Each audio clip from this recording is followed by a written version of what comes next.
बिस्मिल्लाहिर्रहमानिर्रहीम। अस्सलाम वालेकुम डियर स्टूडेंट्स, मैं हूं आपका मैथमेटिक्स इंस्ट्रक्टर अली अहमद और मैं आपको मैथमेटिक्स बाय अली अहमद में खुशामदीद कहता हूं।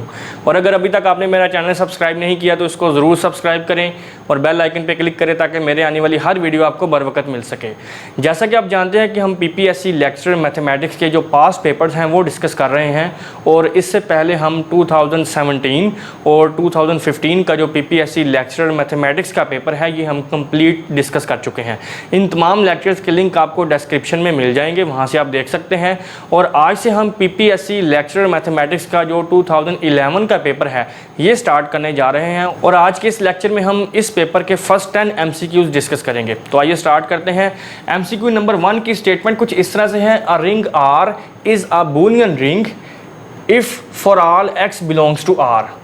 इस स्टेटमेंट में उसने एक्चुअली हमसे बूलियन रिंग की डेफिनेशन पूछी है। चार ऑप्शन हमारे पास हैं, x square is equal to x, B option है x square is equal to -x, C option है x square is equal to 0 और डी ऑप्शन है x square is equal to 1। तो रिंग की डेफिनेशन को तो हम ऑलरेडी अपने प्रीवियस लेक्चर्स में डिस्कस कर चुके हैं, उसी को हम थोड़ा सा रिव्यू कर लेते हैं। रिंग को हम इस तरह से डिफ़ाइन करते हैं, ये बेसिकली हमारे पास एक नॉन एम्प्टी सेट होता है। अगर उसको मैं नाम दे दूं R का, और इसमें बाइनरी ऑपरेशन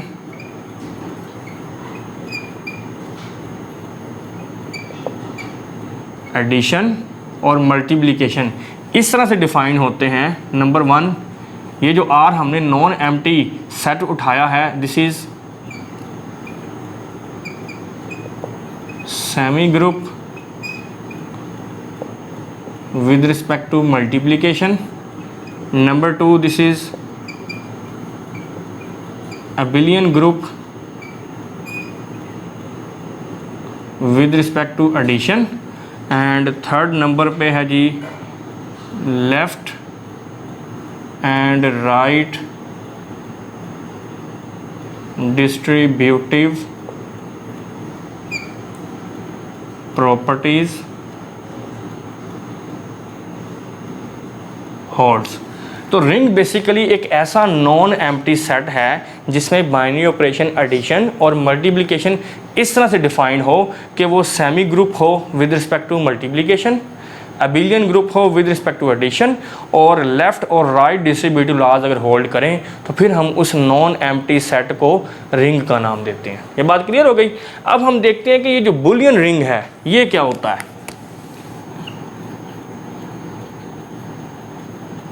बूलियन रिंग, इसको हम इस तरह से डिफाइन करेंगे, a ring R is said to be Boolean if for all x belongs to R x square is equal to x। तो बूलियन रिंग बेसिकली हमारे पास एक ऐसी रिंग है, बूलियन रिंग पहले ही वो रिंग होगी, उस पर ये प्रॉपर्टीज़ होल्ड करेंगी। ऐसी रिंग जिसके तमाम एलिमेंट्स किस तरह के हों उनका स्क्वायर लें और वही एलिमेंट ही रिपीट हो जाए तो फिर हम ऐसी रिंग को बूलियन रिंग का नाम देते हैं। और आपको पता है कि ग्रुप थ्योरी में हम ऐसे एलिमेंट को आइडेम्पोटेंट एलिमेंट कहते हैं और यही चीज़ हमने मैट्रिक्स में भी पढ़ी हुई है कि ऐसी मैट्रिक्स जिसका हम स्क्वायर कर लें और वही मैट्रिक्स आ जाए उसको हम आइडेम्पोटेंट मैट्रिक्स कहते हैं। लेकिन रिंग्स में ऐसा रिंग जिसका हर एलिमेंट किस तरह का हो, अगर उसका स्क्वायर करें और वही एलिमेंट बन जाए तो फिर हम इस रिंग को बूलियन रिंग का नाम देते हैं। तो यहाँ से फिर बिल्कुल क्लियर है ये कौन सा ऑप्शन इसका करेक्ट होगा, option number A which is x square is equal to x। तो MCQ नंबर 1 में हमारे पास स्टेटमेंट में उसने बूलियन रिंग की डेफिनेशन पूछी थी, a ring R is a Boolean ring if for all x belongs to R। तो यहाँ पे हमने सबसे पहले रिंग की डेफिनेशन डिस्कस कर ली जो कि हम ऑलरेडी अपने प्रीवियस लेक्चर्स में भी डिस्कस कर चुके हैं।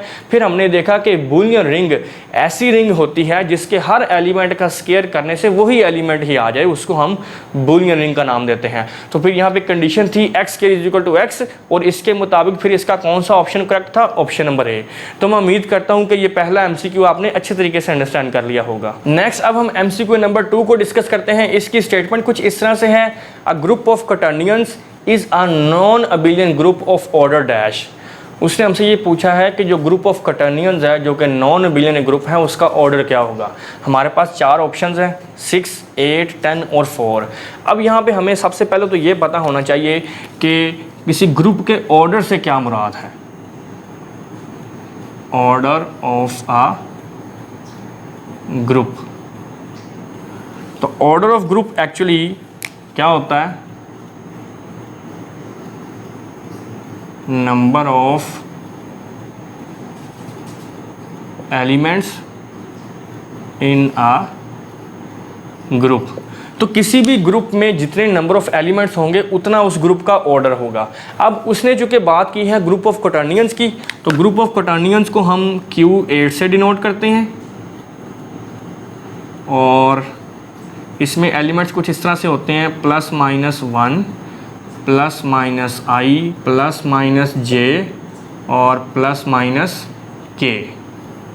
अब चूँकि ये तो उसने खुद कह दिया कि ये नॉन अबिलियन है, इसकी कुछ प्रॉपर्टीज़ को हम डिस्कस करेंगे। अब यहाँ पे ये एक नॉन अबिलियन ग्रुप है और ये नॉन साइक्लिक है। नॉन अबिलियन क्यों है ये भी हम यहाँ पे देख लेते हैं। चूँकि इसमें देखें 3 एलिमेंट्स हैं i, j, k। 1 इसकी आइडेंटिटी है, Q8 की आइडेंटिटी है जी 1। अब ये जो इसके बाकी एलिमेंट्स हैं i, j, k, इनमें कुछ ऑपरेशन जो है ये हम यहाँ पे डिस्कस करेंगे। इसकी रोटेशन कुछ इस तरह से होती है, this is i, j and k। यहाँ पे i, j इक्वल होता है k के, सिमिलरली j के इक्वल होता है i के और k i इक्वल होता है j के।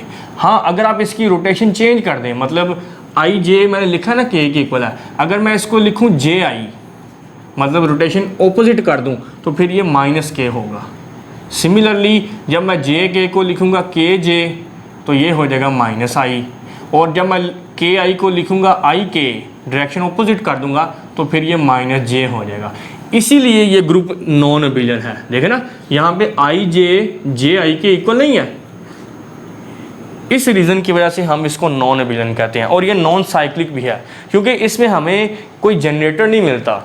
साइक्लिक ग्रुप क्योंकि ऐसा ग्रुप होता है जिसमें हमें एक ऐसा एलिमेंट मिल जाए जिससे उस ग्रुप के बाकी तमाम एलिमेंट्स जनरेट हो सके, फिर उस एलिमेंट को हम जनरेटर ऑफ द ग्रुप कहते हैं और उस ग्रुप को साइक्लिक ग्रुप कहते हैं। तो यहाँ पे चूँकि हमें इसका कोई जनरेटर नहीं मिलेगा, कोई ऐसा एलिमेंट हमें नहीं मिलेगा जो बाकी तमाम एलिमेंट्स को जनरेट कर सके, तो इसलिए फिर ये नॉन साइक्लिक ग्रुप है। और अब इसके जो एलिमेंट्स हैं आई जे के, इसके दरमियान मज़ीद कुछ प्रॉपर्टीज़ हैं वो हम देख लेते हैं। यहाँ पे i², j² और k² ये सारे -1 के इक्वल होते हैं। अब देखें यहाँ पे हमारे पास Q8 जो हमने ग्रुप ऑफ कटर्नियंस लिया है, इसमें नंबर ऑफ़ एलिमेंट्स कितने हैं 2, 4, 6, 8। तो जितने उसके एलिमेंट्स हैं उतना ही इस ग्रुप का ऑर्डर है। हमने ऑर्डर ऑफ अ ग्रुप में यही देखा है ना कि number of elements in a group. तो इस Q8 जो कि ग्रुप ऑफ कटर्नियंस है, इसमें नंबर ऑफ़ एलिमेंट्स 8 है, इस वजह से इसका ऑर्डर क्या होगा 8। तो इसलिए फिर इसका बी ऑप्शन करेक्ट है। तो MCQ नंबर 2 में a group of quaternions is a non abelian group of order dash. हमारे पास उसने ग्रुप ऑफ कटर्नियंस दिया था जो कि उसने कहा था कि एक नॉन अबिलियन ग्रुप है, हमने उसका ऑर्डर फाइंड करना था। तो सबसे पहले हमने ये देखा कि ऑर्डर ऑफ अ ग्रुप का क्या मतलब है। किसी भी ग्रुप में जितने नंबर ऑफ एलिमेंट्स होंगे उतना उस ग्रुप का ऑर्डर होगा। फिर हमने यहाँ पे ग्रुप ऑफ कटर्नियंस को डिफाइन किया, ये non abelian non cyclic group होता है। 1 इसका आइडेंटिटी एलिमेंट है और फिर हमने इसके जो एलिमेंट्स हैं उसके दरमियान कुछ रिलेशंस यहाँ पे डिस्कस कर लिए। और यहाँ पे मैं एक और बात आपको बताता चलूँ कि ये जो हमारे पास Q8 है इसका ऑर्डर 8 है, और इसके अलावा जो D4 है उसको हम इस तरह से लिखेंगे alpha beta such that alpha power 4 equals to beta square equals to alpha beta whole square is equal to identity. D4 एक ऐसा हमारे पास नॉन अबिलियन ग्रुप है जिसका ऑर्डर 8 है। ग्रुप ऑफ कटर्नियंस के अलावा इसके एलिमेंट्स इस तरह से होंगे identity alpha, alpha square, alpha cube, beta, alpha beta, alpha square beta और अल्फ़ा क्यूब बीटा।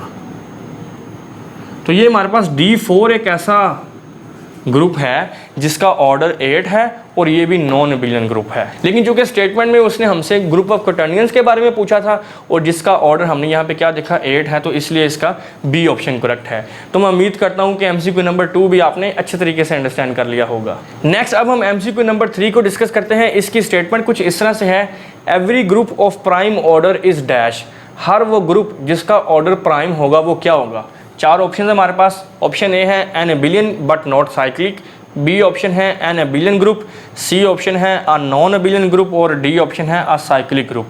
अब ये MCQ 2017 के पेपर में रिपीट हो चुका है। ये 2011 का पेपर है, इसके बाद 2017 के पेपर में ये सेम MCQ रिपीट हो चुका है। तो यहाँ पे हमारे पास 2 रिज़ल्ट हैं, उसको यूज़ करते हुए हम इसके रिज़ल्ट पे पहुँच जाएंगे। सबसे पहले मैं यहाँ पे कहता हूँ एवरी ग्रुप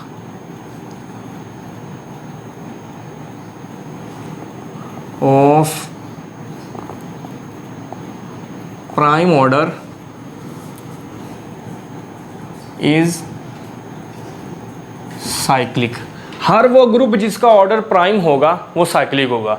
और साइक्लिक ग्रुप आप जानते हैं ऐसा ग्रुप जिसका एक जनरेटर हो। जनरेटर का मतलब क्या है, ऐसा एलिमेंट जिससे उसके बाकी तमाम एलिमेंट्स जनरेट हो सके और फिर उस ग्रुप को हम साइक्लिक ग्रुप कहते हैं। तो ये रिजल्ट हमें ये कह रहा है कि हर वो ग्रुप जिसका ऑर्डर प्राइम होगा वो साइक्लिक होगा। और इसके बाद मज़ीद एक रिज़ल्ट है कि every cyclic group is an abelian group but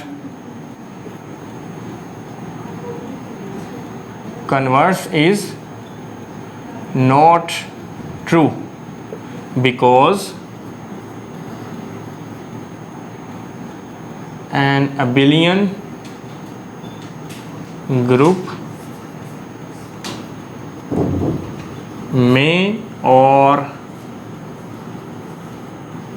may not be cyclic. देखिए पहला रिजल्ट हमने ये देखा है कि हर वो ग्रुप जिसका ऑर्डर प्राइम होगा वो साइक्लिक होगा। दूसरा रिजल्ट हमें ये कह रहा है कि हर साइक्लिक ग्रुप एबिलियन होता है, लेकिन इसका कन्वर्स ट्रू नहीं है। मतलब अगर एक साइक्लिक ग्रुप है तो वो एबिलियन तो होगा, ये श्योर है, लेकिन अगर एक एबिलियन ग्रुप है तो ये ज़रूरी नहीं है कि वो साइक्लिक होगा। बिकॉज एन एबिलियन ग्रुप में और मे नॉट बी साइक्लिक। अगर एक ग्रुप साइक्लिक है तो फिर वो लाजमी एबिलियन होगा, लेकिन अगर एक ग्रुप एबिलियन है तो वो ज़रूरी नहीं है कि वो साइक्लिक हो। वो साइक्लिक हो भी सकता है, नहीं भी हो सकता। इसकी हमारे पास एक काउंटर एग्जांपल है कैलियन 4, जिससे आप वाकिफ़ हैं। V4 से डिनोट करते हैं हम इसे a, b such that a square b square equals to ab whole square equals to identity. तो V4 हमारे पास एक ऐसा ग्रुप है जो एबिलियन तो है बट नॉट साइक्लिक, क्योंकि दूसरे रिजल्ट में हमने यही देखा है ना कि रिजल्ट ये कहता है कि अगर साइक्लिक ग्रुप है तो एबिलियन होगा, लेकिन इसका कन्वर्स ट्रू नहीं है। हर एबिलियन ग्रुप साइक्लिक नहीं होता, हो भी सकता है, नहीं भी हो सकता। यहाँ पे हमने एक काउंटर एग्जांपल देख ली है कैलियन 4 की V4। ये हमारे पास एबिलियन ग्रुप तो है लेकिन ये साइक्लिक नहीं है। बात समझ आ गई? तो स्टेटमेंट में उसने हमसे क्या पूछा था, every group of prime order is dash. हर वो ग्रुप जिसका ऑर्डर प्राइम होगा वो क्या होगा। देखिए हमने पहले रिजल्ट में क्या कहा है कि प्राइम ऑर्डर का ग्रुप साइक्लिक होता है, और दूसरे रिजल्ट में हमने कहा है कि हर साइक्लिक ग्रुप एबिलियन भी होता है। तो फिर इन दो रिजल्ट्स के मुताबिक इस MCQ की B ऑप्शन और D ऑप्शन दोनों ठीक है। किस तरह से देखें, उसने हमें ये बताया था कि हर वो ग्रुप जिसका ऑर्डर प्राइम होगा वो क्या होगा। हमने यहाँ पे ये देखा है कि अगर कोई प्राइम ऑर्डर का ग्रुप है तो वो साइक्लिक होगा, और हर साइक्लिक ग्रुप एबिलियन होता है। तो इसका मतलब है कि यहाँ पे B ऑप्शन में उसने कहा है कि एबिलियन ग्रुप, और D ऑप्शन में उसने कहा है साइक्लिक ग्रुप। तो प्राइम ऑर्डर के लिए ये दोनों बातें होल्ड करती हैं। तो इसलिए फिर इस MCQ में आप B या D दोनों में से कोई भी ऑप्शन चूज़ कर सकते हैं। तो MCQ नंबर 3 में उसने हमसे ये पूछा था कि every group of prime order is dash.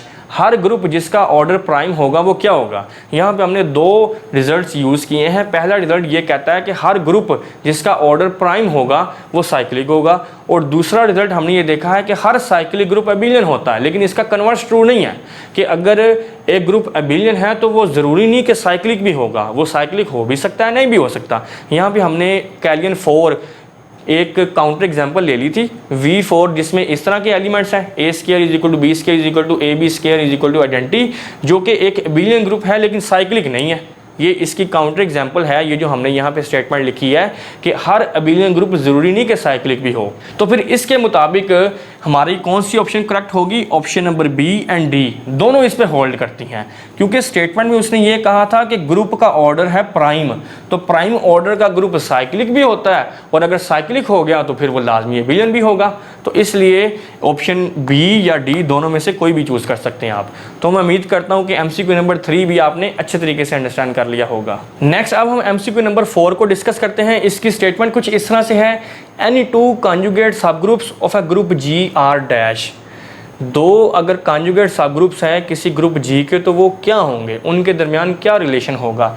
A option है इक्विवेलेंट, B ऑप्शन है सिमिलर, C ऑप्शन है आइसोमॉर्फिक, और D ऑप्शन है नन ऑफ दीज। तो सबसे पहले तो हमें ये पता होना चाहिए कि कॉन्जुगेट सब ग्रुप्स क्या होते हैं। इनको हम यहाँ पे डिफाइन करेंगे। पहले conjugate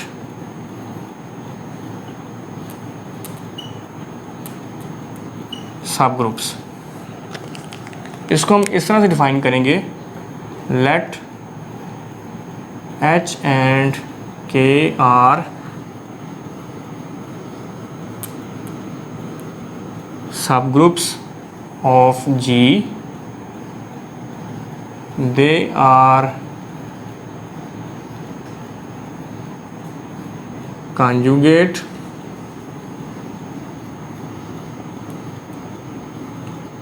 subgroups if there exists an element G belongs to capital G such that K is equal to G H G inverse equals to G small h G inverse such that small h belongs to capital H। देखिए conjugate सब groups को हम इस तरह से define करेंगे कि अगर आपके पास एक ग्रुप G है, H और K इस ग्रुप के दो सब ग्रुप्स हैं, तो इन दो सब ग्रुप्स को हम कॉन्जुगेट सब ग्रुप्स कब कहेंगे? अगर यहाँ पे कोई एलिमेंट एग्जिस्ट करता है किसका? ग्रुप G का, जिसको स्मॉल g कहेंगे। अब आपने करना क्या है कि उस एलिमेंट जो कि G से उठाया है, ज़ाहिर है G ग्रुप है तो फिर उसका इन्वर्स भी उसी में होगा। G को H के लेफ़्ट साइड पे रखना है और उसके इन्वर्स को H के राइट साइड पे, और इसके अंदर किस तरह के एलिमेंट्स होंगे? G small h G inverse. Small h आया है कैपिटल H से जो कि G का सब ग्रुप है। अगर इस तरह के तमाम एलिमेंट्स किस में आ जाएं? K में चले जाएं, तो फिर हम ये कहेंगे कि H और K ये दोनों कॉन्जुगेट सब ग्रुप्स हैं। ये बात क्लियर हो गई। अब यहाँ पे हमारे पास एक रिजल्ट है, any two conjugate subgroups of a group are isomorphic to each other। देखिए रिजल्ट ये कह रहा है कि अगर कोई से दो कॉन्जुगेट सब ग्रुप्स होंगे किसी ग्रुप के तो वो एक दूसरे के आइसोमॉर्फिक होंगे। और आइसोमॉर्फिक क्यों होंगे? क्योंकि उन दोनों का ऑर्डर सेम होगा, because their order is same. तो फिर यहाँ से ये बात क्लियर है कि इसका कौन सा ऑप्शन करेक्ट होगा? Option number C, which is isomorphic. यहाँ पे हम आइसोमॉर्फिक को भी डिफाइन कर लेते हैं। आइसोमॉर्फिक, तो आइसोमॉर्फिक बेसिकली ऐसी मैपिंग होती है, लेट्स सपोज फाई मैपिंग है, जो पहले क्या हो? होमोमॉर्फिज्म।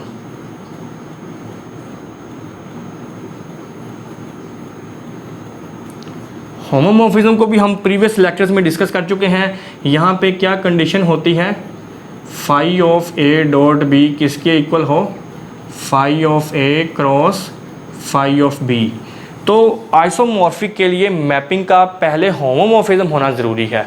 अगर हमारे पास एक ऐसी मैपिंग है जो होमोमॉर्फिज्म है और अगर वो बाइजेक्टिव भी हो जाए, बाइजेक्टिव का मतलब क्या है, ऑन टू और 1 1, तो फिर हम ऐसी मैपिंग को आइसोमॉर्फिक कहते हैं। आइसोमॉर्फिक किस तरह से है, क्योंकि यहाँ पे हमने देखा है कि दोनों जो कॉन्जुगेट सब ग्रुप्स हैं उनका ऑर्डर सेम होता है। अगर ऑर्डर सेम है तो फिर ऑन टू होना पॉसिबल है। बाइजेक्शन तभी पॉसिबल होगी ना जब दोनों तरफ ऑर्डर हमारे पास सेम होगा। तो यहाँ पे जो H और K दो सब ग्रुप्स होते हैं किसी ग्रुप G के, उनको कॉन्जुगेट सब ग्रुप्स हम कहते हैं ना, तो उन दोनों कॉन्जुगेट सब ग्रुप्स का ऑर्डर सेम होता है, इसलिए फिर आइसोमॉर्फिक जो मैपिंग है उन पे डिफाइन हो सकती है। इसलिए इसका सी ऑप्शन हमने करेक्ट कहा है। तो MCQ नंबर 4 की स्टेटमेंट कुछ इस तरह से थी, any two conjugate subgroups of a group G are dash. किसी ग्रुप G के दो जो कॉन्जुगेट सब ग्रुप्स हैं उनके दरमियान क्या रिलेशन है। सबसे पहले हमने यहाँ पे कॉन्जुगेट सब ग्रुप्स को डिफाइन किया कि अगर एक ग्रुप G है, H और K दो उसके सब ग्रुप्स हैं, वो कब कॉन्जुगेट होंगे, जब यहाँ पे कोई एलिमेंट हमने लिया है स्मॉल g जो कि कैपिटल G से बिलोंग कर रहा है, और क्या करना है आपने, H को दरमियान में रखना है, G और उसके इन्वर्स को इस तरह से मल्टीप्लाई करना है, और ये सेट इस तरह का सेट होगा जिसमें एलिमेंट्स किस तरह के आएंगे, G दरमियान में आएगा स्मॉल h जो कि आएगा कैपिटल H से, जो कि हमने सब ग्रुप उठाया है इस ग्रुप G का, और इस तरह के जितने भी एलिमेंट्स हैं अगर वो K के इक्वल आ जाएं, मतलब H के हर एलिमेंट के लिए आपने इस तरह से चेक करना है। अगर इस तरह चेक करने से जितने भी एलिमेंट्स बने वो सारे K के इक्वल आ जाएं, तो फिर हम H और K को कॉन्जुगेट सब ग्रुप्स का नाम देते हैं। और फिर हमने यहाँ पे एक रिजल्ट देखा कि कोई भी दो कॉन्जुगेट सब ग्रुप्स जो होते हैं किसी भी ग्रुप के, वो आइसोमॉर्फिक होते हैं। और उसकी बेसिक रीज़न क्या है, क्योंकि उनका ऑर्डर सेम होता है। ऑर्डर सेम होने का मतलब ये है कि उन पे बाइजेक्शन पॉसिबल है। ऑन टू तभी होगा ना जब दोनों सेटों में ऑर्डर सेम होगा, तो इसलिए फिर हमने इसका जो सी ऑप्शन है विच इज़ आइसोमॉर्फिक, इसको सिलेक्ट किया है। तो मैं उम्मीद करता हूँ कि MCQ नंबर 4 भी आपने अच्छे तरीके से अंडरस्टैंड कर लिया होगा। नेक्स्ट अब हम MCQ नंबर 5 को डिस्कस करते हैं। इसकी स्टेटमेंट कुछ इस तरह से है, H is a subgroup of index dash then H is a normal subgroup of G। तो स्टेटमेंट में हमें वो ये कह रहा है कि अगर H एक सब ग्रुप है उसका कितना इंडेक्स हो कि वो G में नॉर्मल हो। ठीक है जी। तो 4 ऑप्शन हमारे पास गिवन हैं, 2, 4, प्राइम नंबर और नन ऑफ दीज। तो यहाँ पे 2 टर्म्स यूज़ हुई हैं, एक है इंडेक्स और एक है नॉर्मल सब ग्रुप। सबसे पहले हम यहाँ पे इंडेक्स को डिफाइन करेंगे।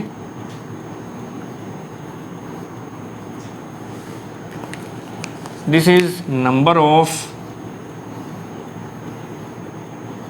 डिस्टिंक्ट लेफ्ट कोसेट्स और राइट कोसेट्स। कोसेट्स को हम किस तरह से लिखते हैं, अगर G एक ग्रुप है और H इसका सब ग्रुप है, तो फिर index of H in G इसको हम इस तरह से डिनोट करते हैं, और हम इसको ऐसे लिखेंगे, small g capital H such that G belongs to capital G। अगर G को लेफ़्ट साइड पे रखेंगे तो ये लेफ़्ट कोसेट्स बनेंगे, और अगर मैं G को रखूँगा राइट साइड पे जो कि कैपिटल G से बिलोंग कर रहा है, तो फिर ये राइट कोसेट होगा। तो index basically distinct left cosets या राइट कोसेट्स की तादाद होती है। किसी ग्रुप G का जो सब ग्रुप होता है H, उसका इंडेक्स हम किस तरह से फाइंड करते हैं, उसके या तो डिस्टिंक्ट लेफ्ट कोसेट्स ले लें या राइट कोसेट्स ले लें, उसको हम इंडेक्स का नाम देते हैं। अब दूसरी बात यहाँ पे उसने कही है नॉर्मल सब ग्रुप की, जो कि हम अपने प्रीवियस लेक्चर्स में डिस्कस कर चुके हैं, उसी को रिव्यू करेंगे हम यहाँ पे। नॉर्मल सब ग्रुप ये है जी कि अगर G एक ग्रुप है आपके पास और H उसका सब ग्रुप है, then H is said to be normal subgroup of G if and only if small g capital H into G inverse equal to capital H for all G belongs to capital G। तो normal सब group basically ऐसा group होता है कि अगर G एक group है, H उसका सब ग्रुप है, उसको हम नॉर्मल सब ग्रुप कहेंगे G का। कब करना क्या है, आपने G के हर एलिमेंट के लिए ये कंडीशन चेक करनी है। किस तरह से, ये G आपने एलिमेंट्स उठाने हैं ग्रुप G से, कैपिटल G से, लेफ्ट साइड पे एलिमेंट रखना है, राइट साइड पे आपने उसका रखना है इन्वर्स। और अगर ये H के इक्वल ही आ जाए तो फिर हम ये कहेंगे कि ये जो H G का सब ग्रुप है ये अब इसका नॉर्मल सब ग्रुप बन गया है। और इसका दूसरा नाम है इनवेरिएंट, या इसको सेल्फ कॉन्जुगेट भी कहते हैं। अब स्टेटमेंट में उसने जो बात कही है कि अगर H सब ग्रुप है उसका इंडेक्स कितना होगा कि वो G में नॉर्मल हो, तो इस पर्पस के लिए हमारे पास एक रिजल्ट है। रिजल्ट ये है जी, if H is normal subgroup of G then index of H is 2।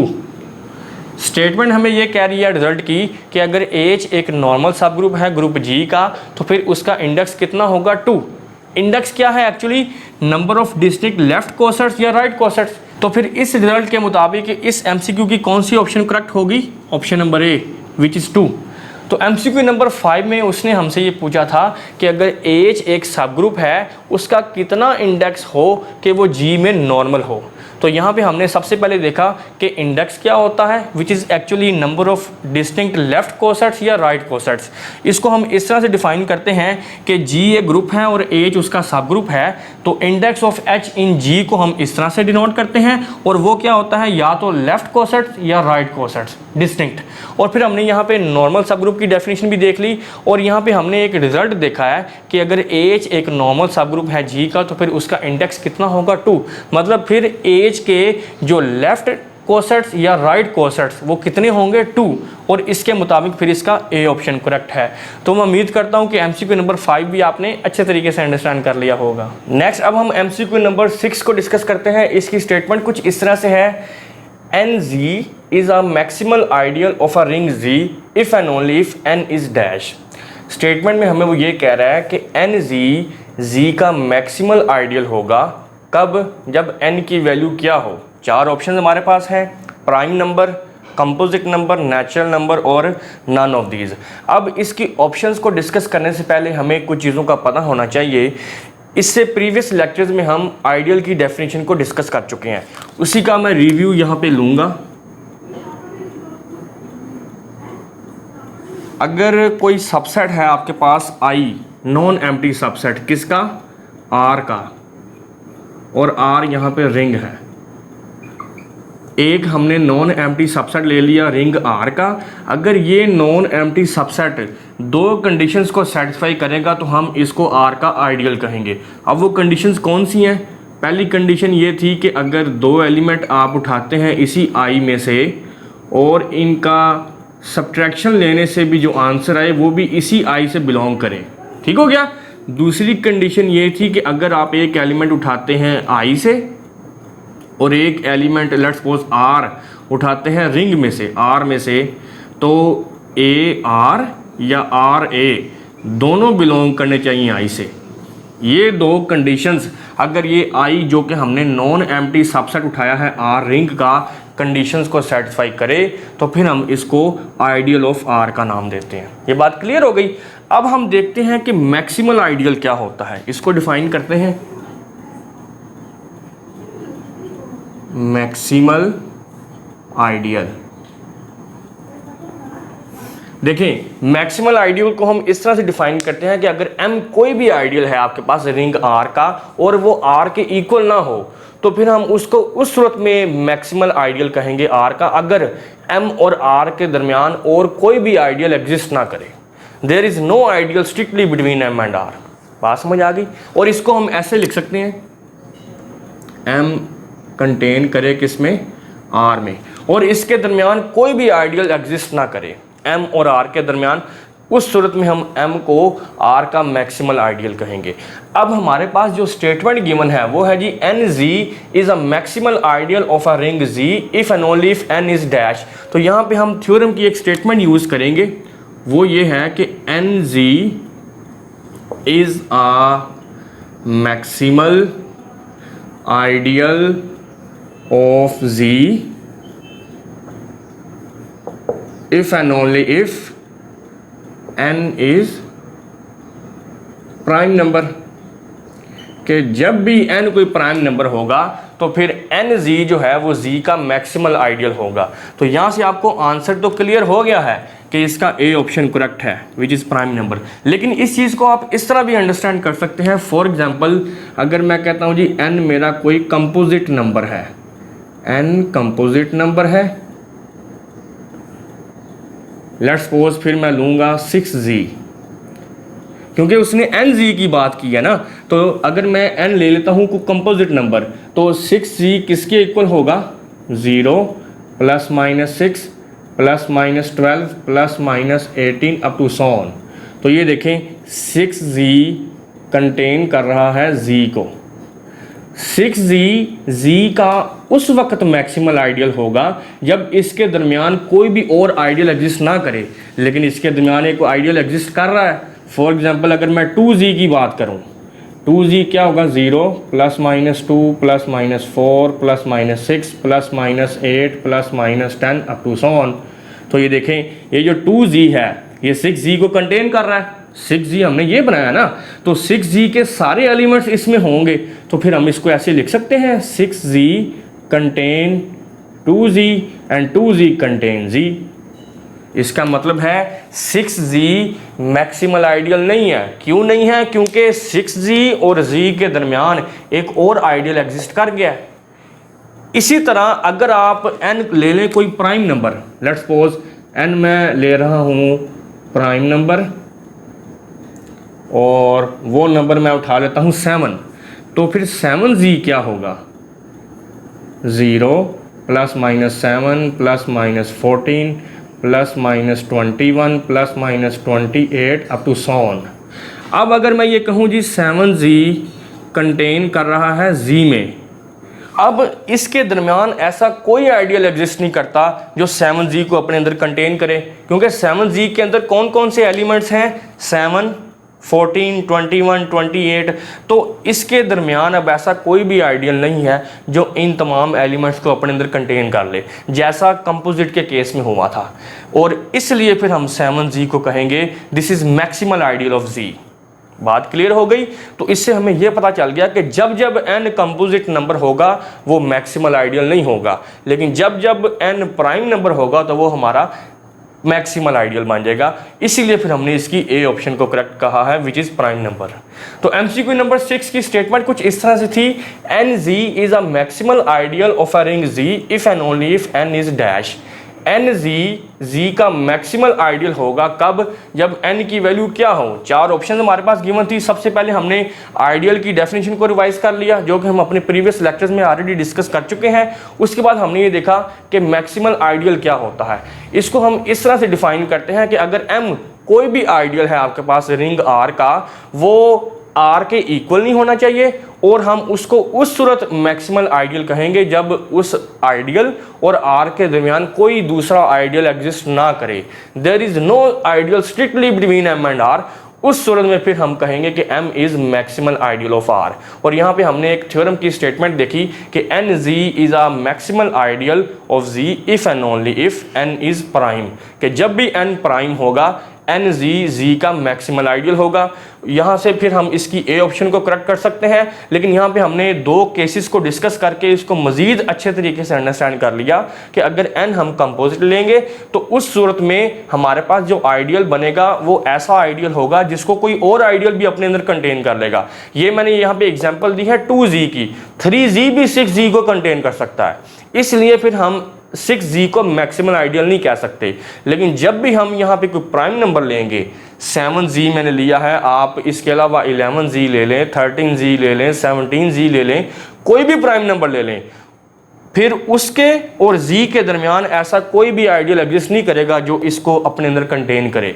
फिर उस सूरत में हम प्राइम नंबर लेने वाले जितने भी हमारे पास nz बनेंगे, मतलब 7z, 11z, 13z, 17z, वो तमाम z के क्या होंगे, मैक्सिमल आइडियल। इसलिए यहाँ पे हमने ए ऑप्शन को करेक्ट किया था, विच इज़ प्राइम नंबर। तो मैं उम्मीद करता हूँ कि एमसीक्यू नंबर 6 भी आपने अच्छे तरीके से अंडरस्टैंड कर लिया होगा। नेक्स्ट अब हम एमसीक्यू नंबर 7 को डिस्कस करते हैं। इसकी स्टेटमेंट कुछ इस तरह से है, let G be a cyclic group of order 24 generated by A. G एक साइक्लिक ग्रुप है जिसका जनरेटर क्या है, ए, और उसका ऑर्डर है 24। Then order of A power 10 is dash. A power 10 is cyclic group का कोई एलिमेंट है, हमने उसका ऑर्डर फाइंड करना है। ऑप्शन हमारे पास क्या है जी, 2, 12, 10 और नन ऑफ दीज। तो यहाँ पे हम सबसे पहले तो ये देखेंगे कि ऑर्डर ऑफ एलिमेंट का क्या मतलब होता है। ऑर्डर ऑफ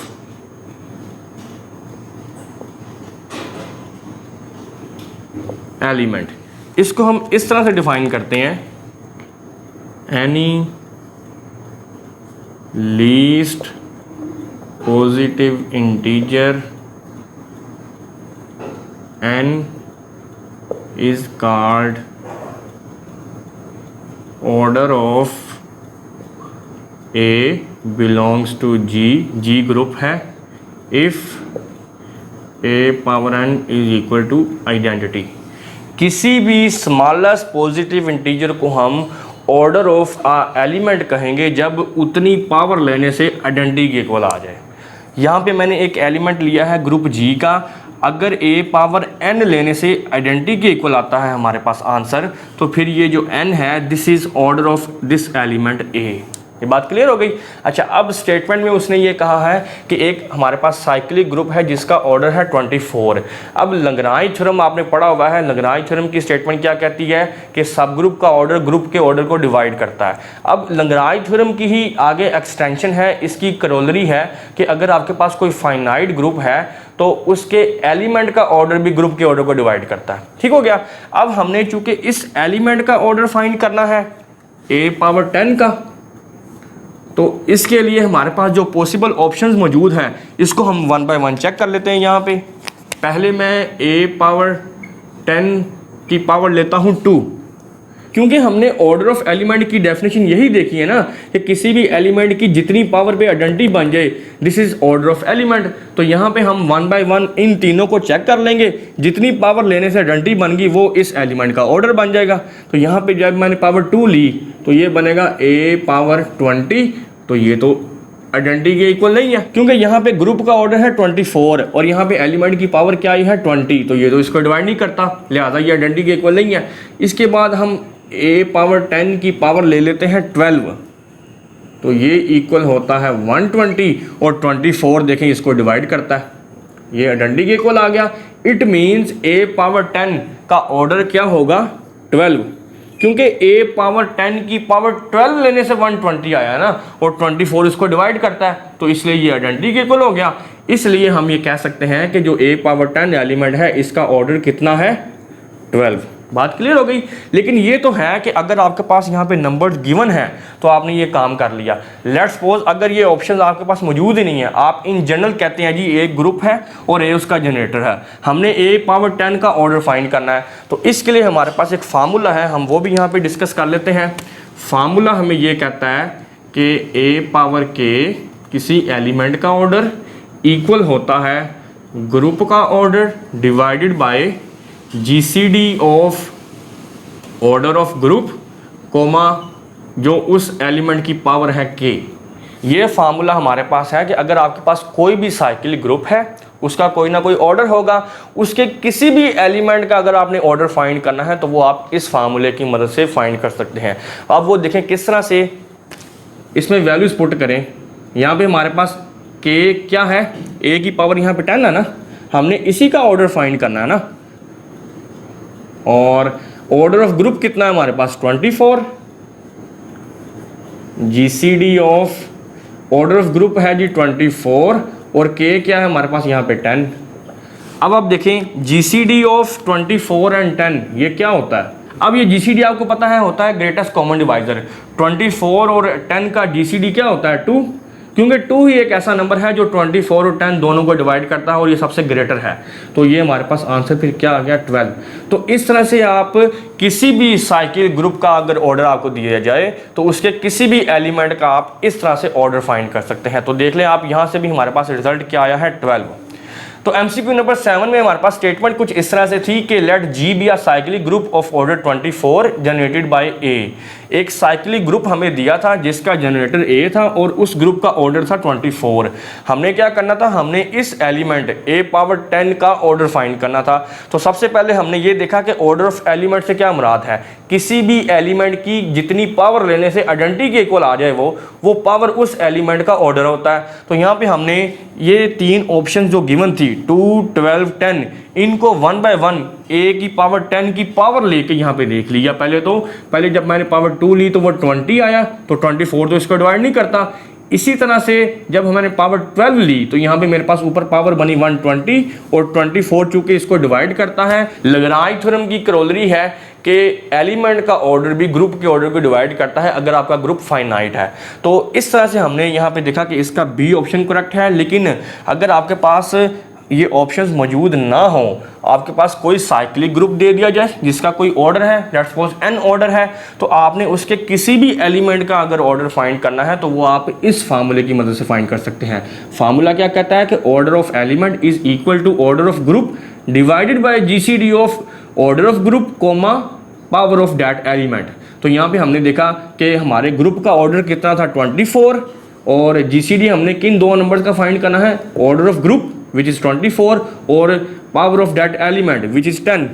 तो यहाँ पे 10, 24 और 10 का जीसीडी 2 होता है। तो यहाँ से इस तरह हमारे पास इसका फाइनल रिजल्ट क्या आ गया 12 which is option number B. तो मैं उम्मीद करता हूँ कि एमसीक्यू नंबर 7 भी आपने अच्छे तरीके से अंडरस्टैंड कर लिया होगा। नेक्स्ट अब हम एमसीक्यू नंबर 8 को डिस्कस करते हैं। सिंपल सा ये एमसीक्यू है। स्टेटमेंट हमारे पास ये है कि if vector space V has a basis of n vectors then every basis of V must consist of exactly dash vectors। कि अगर V एक वेक्टर स्पेस है उसकी बेसिस में कितने वेक्टर्स हैं n, then every basis of V must consist of exactly dash vectors। Vector space की अगर एक बेसिस में जितने वेक्टर्स हैं तो उस वेक्टर स्पेस की हर बेसिस में उतने ही वेक्टर्स होंगे। अगर इसमें n वेक्टर्स हैं तो उसकी हर बेसिस में कितने वेक्टर्स होंगे n ही। तो इसलिए इसका बी ऑप्शन करेक्ट है, क्योंकि हमारे पास यहाँ पे रिजल्ट है कि नंबर ऑफ एलिमेंट्स या vectors in the basis is called dimension. किसी भी बेसिस में जितने नंबर ऑफ एलिमेंट्स या नंबर ऑफ वेक्टर्स होंगे उतनी डायमेंशन होगी उस वेक्टर स्पेस की। तो यहाँ से हमें ये बात क्लियर हो गई है कि किसी भी वेक्टर स्पेस में जो बेसिस हैं उनका यूनिक होना ज़रूरी नहीं है। ज़रूरी क्या है कि जो नंबर ऑफ एलिमेंट्स हैं या जो नंबर ऑफ वेक्टर्स हैं वो यूनिक होने चाहिए, क्योंकि उसी की बेस पे फिर हम उस वेक्टर स्पेस की डायमेंशन का फैसला करते हैं। यहाँ पे हम एक नोट लिख लेते हैं।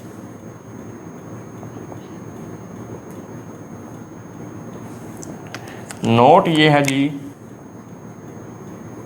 For a vector space basis are not unique but number of elements या vectors remains unique, otherwise we can not find dimension. तो वेक्टर स्पेस की डायमेंशन फाइंड करने के लिए एलिमेंट्स या वेक्टर्स का यूनिक होना ज़रूरी है, बेसिस का यूनिक होना ज़रूरी नहीं है। इसीलिए हमने यहाँ पे देखा है कि जो नंबर ऑफ एलिमेंट्स या वेक्टर्स होते हैं बेसिस के, वो वेक्टर स्पेस की डायमेंशन का तयन करते हैं। इसीलिए स्टेटमेंट में उसने ये कहा है कि if a vector space we has a basis of n vectors, मतलब जो वेक्टर्स की तादाद है बेसिस में, उनका यूनिक होना ज़रूरी है और उतने ही वेक्टर्स v जो कि वेक्टर स्पेस है उसकी हर बेसिस में होंगे। इसलिए फिर हमने इसके n ऑप्शन को करेक्ट किया है, क्योंकि हमारे पास जो वेक्टर स्पेस है उसकी बेसिस में n वेक्टर्स है ना, तो इसलिए यहाँ पे इसका बी ऑप्शन करेक्ट होगा, विच इज़ n। तो MCQ नंबर 8 की स्टेटमेंट कुछ इस तरह से थी कि if a vector space V has a basis of n vectors, अगर V एक वेक्टर स्पेस है और उसकी बेसिस में कितने वेक्टर्स हैं n, then every basis of V must consist of exactly dash vectors, के V की हर बेसिस में फिर कितने वेक्टर्स होंगे। इसके लिए हमने यहाँ पे एक नोट लिखा है कि अगर आपके पास कोई वेक्टर स्पेस है, उसकी जो बेसिस है ना उसका यूनिक होना ज़रूरी नहीं है। ज़रूरी क्या है कि उसमें जो नंबर ऑफ वेक्टर्स हैं या नंबर ऑफ एलिमेंट्स हैं वो यूनिक हों, वही फिर उस वेक्टर स्पेस की डायमेंशन का तयन करते हैं। तो इसलिए कि V अगर एक वेक्टर स्पेस है, उसकी बेसिस में जितने वेक्टर्स होंगे तो उस वेक्टर स्पेस से बनने वाली हर बेसिस में उतने ही वेक्टर्स होंगे, जो कि इसका बी ऑप्शन करेक्ट है, विच इज़ n। तो मैं उम्मीद करता हूं कि MCQ नंबर 8 भी आपने अच्छे तरीके से अंडरस्टैंड कर लिया होगा। नेक्स्ट अब हम MCQ नंबर 9 को डिस्कस करते हैं। इसकी स्टेटमेंट कुछ इस तरह से है, if index set of vectors, हमारे पास एक सेट ऑफ वेक्टर दिया गया है V1 V2 से up to VR in Rn में हमारे पास एक सेट ऑफ वेक्टर दिया गया है, इस set to be dash if the vectors equation x1 v1 plus x2 v2 up to xp vp is equal to 0 has only the trivial solution। यहाँ पे हमारे पास एक सेट ऑफ वेक्टर दिया गया है Rn से, और ये हमसे पूछा गया है कि वो वेक्टर्स क्या होंगे अगर हम उनको इस तरह से लीनियर कम्बिनेशन में लिखें। This is linear combination of vectors and scalars. ये जो x1 x2 up to xp हैं, these are elements of field, तो ये स्केलर्स होंगे। ये इक्वेशन का अगर ये ट्रिवियल सोल्यूशन है, अगर ये 0 के इक्वल है, has only the trivial solution, तो फिर ये जो वेक्टर्स हैं ये क्या होंगे। 4 ऑप्शन हमारे पास हैं, linearly independent, basis, linearly dependent और नन ऑफ दीज। यहाँ पे हम सबसे पहले लीनियरली इंडिपेंडेंट की डेफिनेशन को डिस्कस करते हैं। Linearly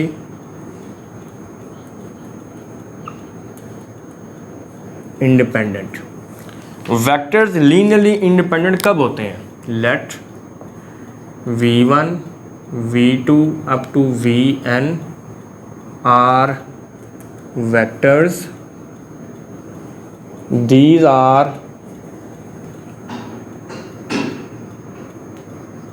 linearly independent over F over field if a1 v1 plus a2 v2 plus up to an vn equals to 0 for all a i's equals to 0 such that I is equal to 1 to up to n and all a i's belongs to F field and v i's belongs to vector space V। देखिए हमारे पास अगर कुछ vectors हैं vi v2 up to vn जो कि V vector space से belong कर रहे हैं, ये लीनियरली इंडिपेंडेंट कब होंगे? जब हम इनको इस तरह से लीनियर कम्बिनेशन में लिखें।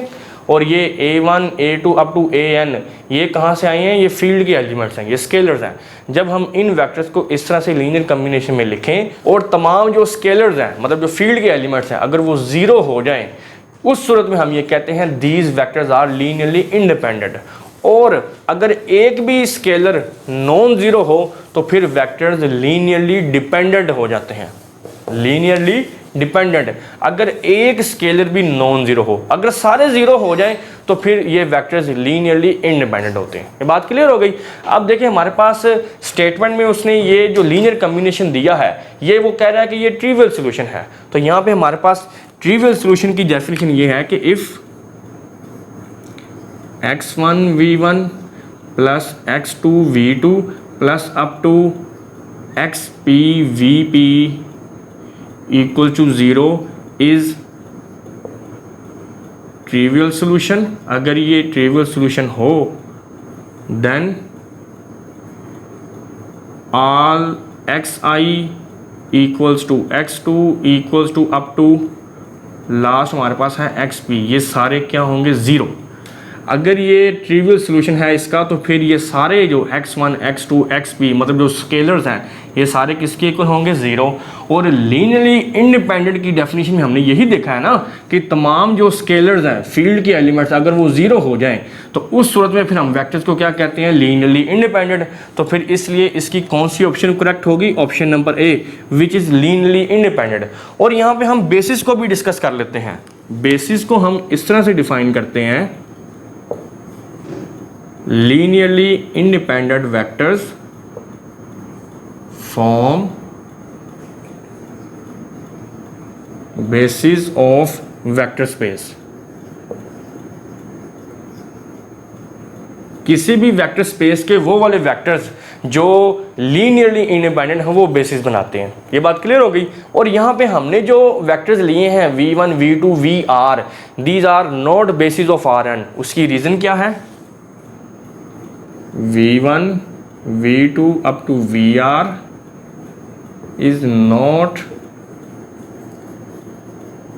basis of rn because its dimension is n and its basis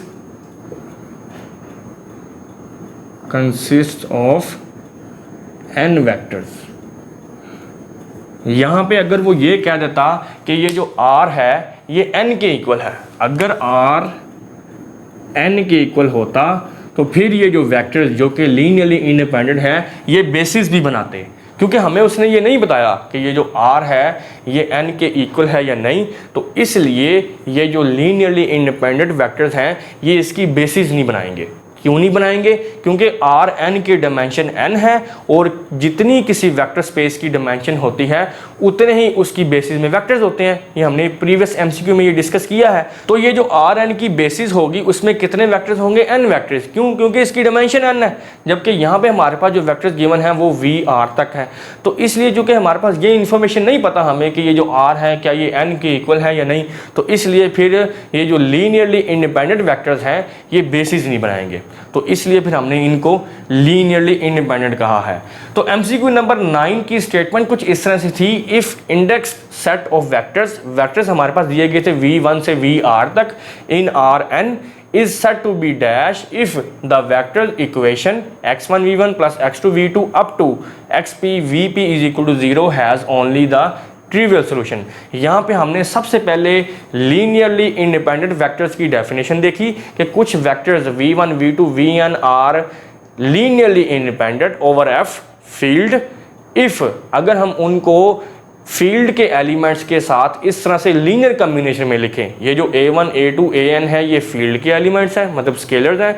अगर हम इनको वेक्टर्स के लीनियर कम्बिनेशन में इस तरह से लिखें कि तमाम ai's अगर 0 हो जाएं तो फिर वेक्टर्स लीनियरली इंडिपेंडेंट होंगे। और अगर एक भी फील्ड का एलिमेंट, एक भी स्केलर अगर नॉन जीरो होगा तो फिर वेक्टर्स लीनियरली डिपेंडेंट होंगे। ये दो बातें हैं, ठीक हो गया। अच्छा, फिर उसके बाद हमने बेसिस को देखा कि किसी भी वेक्टर स्पेस के वो वाले वेक्टर्स जो लीनियरली इंडिपेंडेंट होते हैं वो बेसिस बनाते हैं। अब हमारे पास जो वेक्टर्स गिवन थे वो उसने उठाए थे आर एन से, और चूंकि आर एन से जो वेक्टर हमने उठाए हैं वो लीनियरली इंडिपेंडेंट हैं तो ज़ाहिर फिर वो बेसिस बनाएंगे।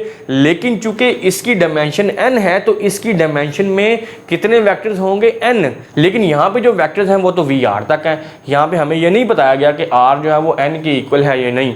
अगर आर होता एन के इक्वल तो फिर हमारे पास ये कन्फर्म था कि ये जो लीनियरली इंडिपेंडेंट वेक्टर्स हैं ये बेसिस भी बनाएंगे। लेकिन चूंकि यहाँ पे हमें ये इन्फॉर्मेशन नहीं बताई गई इसलिए फिर हम ये नहीं कह सकते कि ये बेसिस बनाएंगे या नहीं। तो और हमारे पास यहाँ पे ट्रिवियल सॉल्यूशन की डेफिनेशन हम ये देखी कि अगर ये equation x1 v1 plus x2 v2 plus up to so on x p v p अगर 0 के इक्वल है, और इसका जो ट्रिवियल सोल्यूशन होगा वो क्या होगा, तमाम स्केलर्स 0 के इक्वल हो जाएंगे। और लीनियरली इंडिपेंडेंट वेक्टर्स में हमने यही चीज़ देखी है कि तमाम फील्ड के एलिमेंट्स अगर 0 हो जाएं तो वो वेक्टर्स लीनियरली इंडिपेंडेंट होते हैं, इसलिए हमने ए ऑप्शन को करेक्ट किया विच इज़ लीनियरली इंडिपेंडेंट। तो मैं उम्मीद करता हूँ कि MCQ नंबर 9 भी आपने अच्छे तरीके से अंडरस्टैंड कर लिया होगा। नेक्स्ट अब हम इस लेक्चर का लास्ट MCQ डिस्कस करते हैं विच इज़ MCQ नंबर 10। इसकी स्टेटमेंट कुछ इस तरह से है, the set Cn of all nth roots of unity for a fixed positive integer n is a group under dash. हमारे पास एक सेट दिया गया है which is nth roots of unity for a fixed positive integer n। हमने ये बताना है कि ये किस ऑपरेशन के विद रिस्पेक्ट टू ग्रुप है। ठीक है जी, ग्रुप आपको पता है ऐसा नॉन एम्प्टी सेट जिस पे 4 प्रॉपर्टीज होल्ड करें, closure property, associative property, inverse property और आइडेंटिटी प्रॉपर्टी। इन तमाम प्रॉपर्टीज़ को होल्ड करने वाला जो नॉन एम्प्टी सेट है उसको हम ग्रुप का नाम देते हैं। 4 ऑप्शन हमारे पास गिवन है, addition, addition modulo n, multiplication, multiplication modulo n। सबसे पहले हम ये देखते हैं कि ये जो Cn है ये किस तरह का सेट होगा हमारे पास, जिसमें x बिलोंग करेगा C से, सेट ऑफ कम्प्लेक्स नंबर से, such that x power n equals to 1। अब आप यहाँ पे देखें पहली ऑप्शन जो है कि क्या ये with respect to addition group है, तो इसमें हम x की जगह पे 0 तो पुट नहीं कर सकते। उसकी रीज़न क्या है कि जब आप इसमें 0 पुट करेंगे 0 पावर n इक्वल्स टू 1, तो ये तो पॉसिबल ही नहीं है, नॉट पॉसिबल। इसका मतलब ये है कि इस सेट में 0 नहीं मौजूद, तो जब 0 नहीं मौजूद मतलब एडिटिव आइडेंटिटी, तो फिर with respect to addition group होने का तो सवाल ही पैदा नहीं होता, क्योंकि इसमें 0 नहीं है, 0 को ये कंडीशन सेटिस्फाई नहीं कर रही।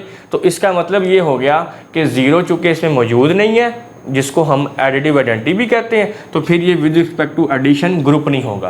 पहली ऑप्शन एलिमिनेट हो गई। दूसरी ऑप्शन में हम आ जाते हैं, this is addition modulo n। तो जब विद रिस्पेक्ट टू एडिशन ही ये होल्ड नहीं कर रहा, तो फिर मॉडुलो n भी होल्ड नहीं करेगा। और वैसे भी मॉडुलो में हम बात करते हैं इंटीजर्स की, लेकिन यहाँ पे तो हमारे पास कम्प्लेक्स नंबर्स भी आ रहे हैं। देखें ना, आप बात करें अगर स्क्वायर रूट ऑफ यूनिटी की, square root of unity C2, तो इसमें एलिमेंट्स होंगे 1 - 1। इसी तरह से अगर हम बात करें क्यूब रूट ऑफ यूनिटी की, क्यूब रूट ऑफ यूनिटी वो क्या होगा 1 ओमेगा ओमेगा स्क्वायर। फिर उसके बाद अगर हम बात करें फोर्थ रूट्स ऑफ यूनिटी, तो C4 उसमें क्या आएगा 1 - 1 आयोटा माइनस आयोटा। तो इसमें सिर्फ इंटीजर्स तो नहीं है, इसमें हमारे पास कम्प्लेक्स नंबर्स भी आ रहे हैं। इसका मतलब ये है कि एडिशन मॉडुलो n भी एलिमिनेट हो गया और मल्टीप्लिकेशन मॉडुलो n भी एलिमिनेट हो गया, क्योंकि मॉडुलो में तो हम सिर्फ इंटीजर्स को डील करते हैं ना। तो यहाँ पे हमारे पास सिर्फ इंटीजर्स तो नहीं है, यहाँ पे हमारे पास कम्प्लेक्स नंबर्स भी आ रहे हैं, और इसलिए फिर ये जो modulo with respect to addition और मल्टीप्लिकेशन ये एलिमिनेट हो गया। अब बाकी एक ही ऑप्शन बचती है हमारे पास विच इज़ मल्टीप्लिकेशन, और ये जो मैंने यहाँ पे सेट लिखा है Cn is equal to x belongs to C, set of complex numbers, this is group with respect to multiplication, क्योंकि ये ग्रुप की विद रिस्पेक्ट टू मल्टीप्लिकेशन सारी प्रॉपर्टीज़ को होल्ड करेगा। ये भी आपने पढ़ा हुआ है, this is group with respect to multiplication 3 cube root of unity, ये भी आपने पढ़ा हुआ है 4 fourth roots of unity, this is group with respect to multiplication. तो इस तरह के जितने भी ग्रुप्स होंगे वो कलेक्टिवली उनको हम Cn कहेंगे, this is nth roots of unity, और ये with respect to multiplication group बनाते हैं, इसलिए इसका C ऑप्शन करेक्ट होगा, ग्रुप अंडर मल्टीप्लिकेशन। तो MCQ नंबर 10 में हमारे पास स्टेटमेंट ये थी, the set Cn of all nth roots of unity for a fixed number positive integer n is a group under dash. कि अगर हमारे पास एक ऐसा सेट है जिसका नाम Cn है, उसमें क्या पड़ा हुआ है nth रूट्स ऑफ यूनिटी, और n यहाँ पे कोई फिक्स पॉजिटिव इंटीजर है। हमने ये बताना है कि ये किस ऑपरेशन के विद रिस्पेक्ट टू ग्रुप है। सबसे पहले तो हमने ये जो सेट गिवन था Cn, उसकी यहाँ पे फॉर्म लिख ली कि यहाँ पे x बिलोंग करेगा सेट ऑफ कम्प्लेक्स नंबर से, और x power n is equal to 1, क्योंकि nth रूट्स ऑफ यूनिटी है ना, तो यहाँ पे हमने ये देखा कि 0 चूँकि इससे बिलोंग नहीं कर रहा, 0 इस सेट से बिलोंग नहीं करेगा। क्यों? क्योंकि अगर हम x की जगह पे 0 पुट करते हैं तो 0 power n is equal to 1, ये तो पॉसिबल ही नहीं है। तो जब 0 इससे निकल गया इस सेट से, तो फिर वो विद रिस्पेक्ट टू एडिशन होने का सवाल ही पैदा नहीं होता, क्योंकि उसमें से एडिटिव आइडेंटिटी निकल गई है। तो फिर ये भी पॉसिबल नहीं है और ये भी पॉसिबल नहीं है, एडिशन वाली बात तो ख़त्म हो गई।